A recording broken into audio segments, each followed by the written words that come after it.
لكم نصف ما ترك أزواجكم إن لم يكن لهن ولد فإن كان لهن ولد فلكم الربع مما تركن من بعد وصية يوصين بها أو دين ولهن الربع مما تركتم إن لم يكن لكم ولد فإن كان لكم ولد فلهن الثمن مما تركتم من بعد وصية توصون بها أو دين وإن كان رجل يورث كلالة أو امرأة وله أخ أو أخت فلكل واحد منهما السدس فإن كانوا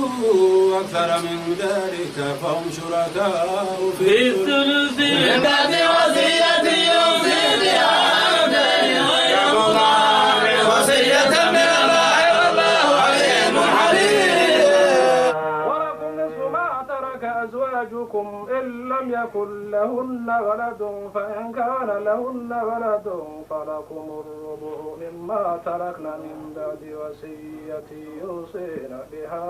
أو دين ولهن الربع مما تركتم إن لم يكن لكم ولد فإن كان لكم ولد